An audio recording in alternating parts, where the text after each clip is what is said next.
Hi, Django. Thanks. Reports have recently noted a lack of progress in North Korea's denuclearization, but it seems Pyongyang is now taking steps to follow through on the promises Kim Jong-un made in Singapore. U.S.-based North Korea monitoring website 38 North said Monday that new commercial satellite imagery show the regime has started dismantling key facilities at its Sohae satellite launching station, an important part of its ICBM program. The facilities include a rail-mounted processing building used to assemble space launch vehicles, also a test stand used for developing liquid-fueled rocket engines. 38 North says the move is significant. The launching station is believed to be the one Kim Jong-un had promised President Trump he'd take down. South Korea says it sees the move as part of the North's step-by-step denuclearization process. Joining me now, Fox News senior strategic analyst General Jack Keane. General, what do you make of this action? Is it necessary?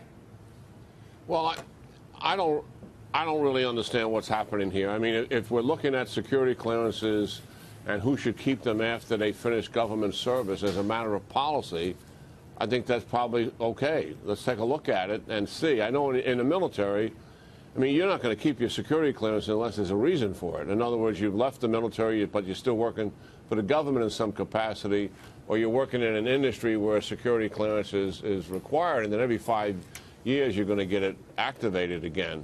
This appears to is targeted at individuals, which means it seems personal to me. And frankly, I understand the frustration the administration feels. I mean, I've not seen it in my time dealing with the government to have the kind of animus that is against this administration by previous government officials.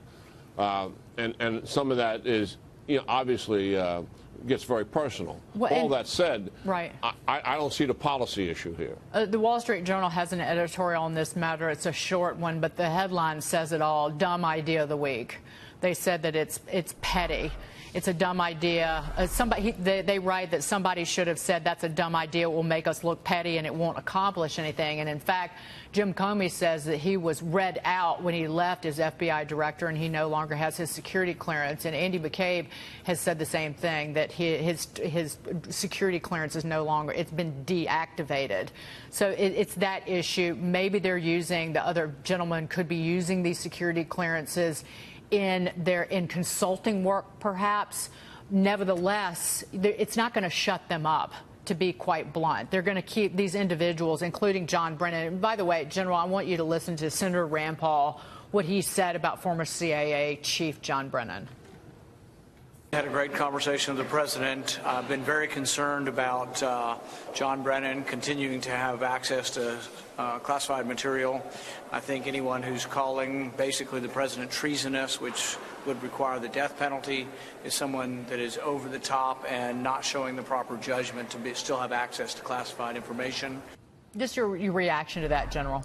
Well, I think this is a political issue here. Brennan's opposed to the president, and he's created a lot of animosity.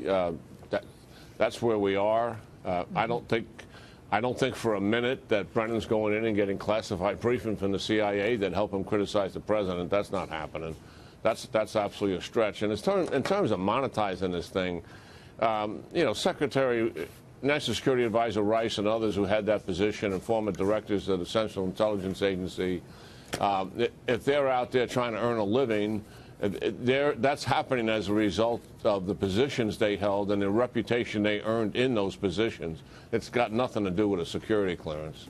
Well said, General. Switching now to North Korea, satellite images show that the rogue regime is dismantling its primary rocket launch site. This as the administration continues to negotiate with the North over its nuclear program. How significant is this move, General, or is it an empty gesture? This is a step in the right direction. This is a test facility, and this is something that they promised months ago as a result of an earlier visit by Secretary Pompeo, but they never came through with it. And I think he really put it on the table as a result of his last discussions with them. So they're fulfilling something that they promised they would do. Good sign. Now, that's not disarming and dismantling nuclear capability, and that is what we're waiting for. And I don't know if we're going to get there or not, but the administration certainly has a much better feel for it The key denominator is, have they given the administration the location and the identity of all of their nuclear and ballistic missile sites?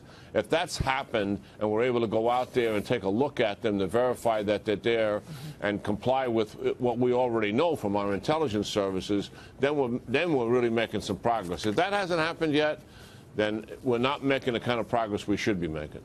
And then, again, we're dealing with issues on all fronts around the world, and we have tensions with Iran growing.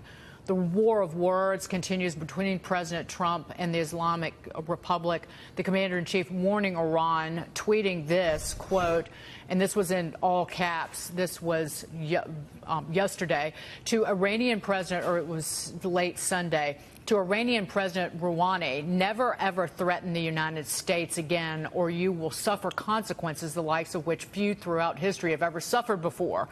We're no longer a country that will stand for your demented words of violence and death. Be cautious.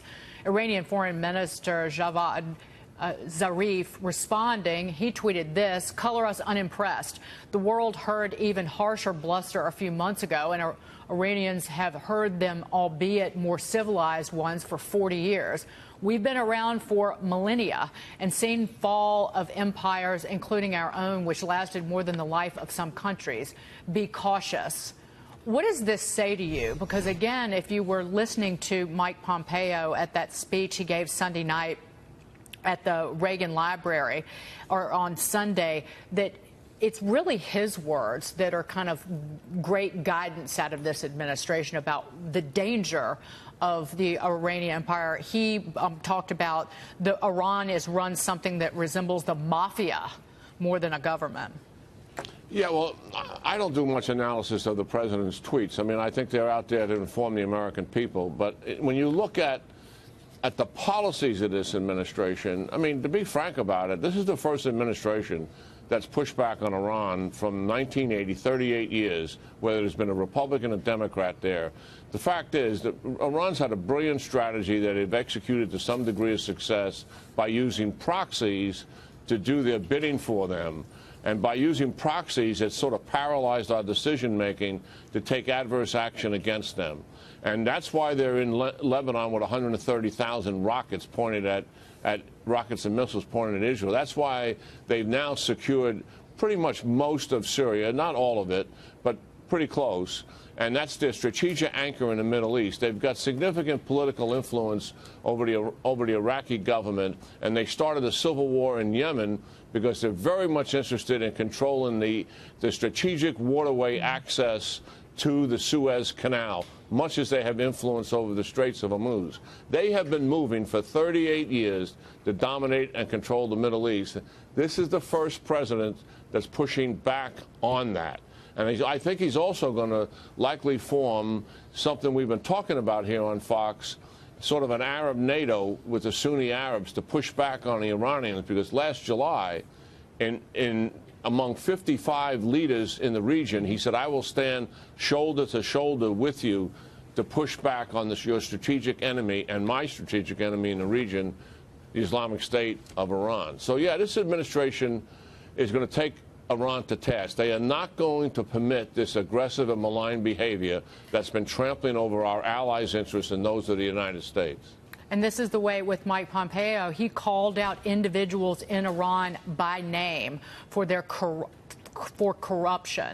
And he also he highlighted the fact that Iran is directing funds to terrorist dictators and proxy militias, which was one of the concerns about the Iran nuclear deal in the first place, is this nation got $100 billion in sanctions relief and literally pallets of cash sent in the middle of the night as a ransom for those hostages. So, General, just really quick final word on that. Are we lucky to have Mike Pompeo in that Secretary of State job along with Nikki Haley at the UN? Oh, yeah, there's no doubt about it. I mean, this national security team that we've got in place here is as good as I've ever seen, and Mike Pompeo is a star in that group. He's amazing, and that speech really deserves to be read twice, because he's also appealing to the Iranian people, and there is real softness there because they're so frustrated economically.